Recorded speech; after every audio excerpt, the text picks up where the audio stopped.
is the 77 WABC minicast. I mean, the Bolsheviks are in charge of his party, and they're stone cold crazy. They're living proof that evolution is a slow process. Listening to them just lowers my IQ. As one of your guests said earlier, it's like something out of a grad school coffee shop. And I'm sorry for America, but it'll be the best thing that happened to my party. I mean, because most Americans are going to listen to these pencil necks and say, well, you know, Republicans aren't perfect, but the other side's crazy. And it's up to Senator Schumer and the other reasonably mature adults in their party to push back. Yeah, right. Like there's going to be pushback. Welcome, my friends, to the Thursday edition of Bo Snerdley's Rush Hour, the fastest hour in American media. And as promised, ladies and gentlemen, it's time for Radio Royalty with James Golden and America's Princess of Policy, Princess Di. She is the analysis of my life, and that's why I hope she'll always stay around. Sounds like a song, but it's true. The goodness, the wonderfulness of Princess Diana is here with us on this very, very, very busy news day. Welcome, Your Highness, to the program. How are you? I am good. Glad to speak with you, the sledgehammer of truth.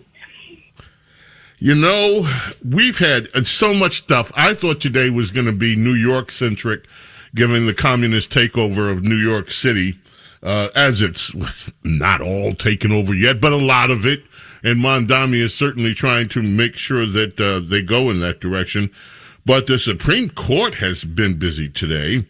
Other decisions going to drop. One of the decisions I'm sure that has liberals, not just in Hawaii, where the ruling was aimed at specifically, but places like New Jersey and California. The Supreme Court struck down a ban that basically tried to make concealed carry holders have their rights squashed by requiring them to get permission to carry before they set foot in a whole lot of locations. Supreme Court said, no, come off it. That's not what they said, but that's how I'm interpreting what they said. Come off it. You're not fooling anybody. You just want to ban concealed carry people from carrying weapons that are constitutionally able to carry. You had that. Then you had two Supreme Court drops on immigration. One, that the President Trump can end this scam that has been the temporary protected status for illegal immigrants, which basically turned them into, we're coming under a temporary status, but we're never going to leave status. Supreme Court called that one out. And then they also are going to allow the President of the United States, as he was, to reinstate the scam that was at the borders with asylum. Once you make it to the border, you're guaranteed asylum, no vetting, no nothing, just come on in. Supreme Court looked at that one and said, "Niet," old Soviet language there, "Niet, ain't gonna happen. The president can stop people at the border." So this has to be quite a day of upset for the Democrats. What say you? I agree. It came in waves, and as you said, it was bad enough if you're a leftist, to have a basically robust pro-Second Amendment decision. But then the rest of it was just, and I've already seen meltdowns from the left on the immigration piece.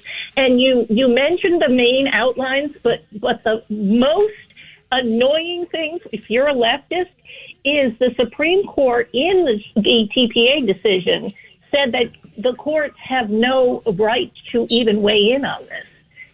The whole idea that all these federal district courts have been throwing sand in the gears on immigration, since the first term. And so now the Supreme Court basically says, nope, you can't even weigh in. You cannot rule on it at all, which they cannot believe on the left. They're like, what do you mean? What are you talking about? How can that be? This has been their entire arsenal, has been the court. And the Supreme Court said, nope, court has no say, which is unbelievable to the left and wonderful to America.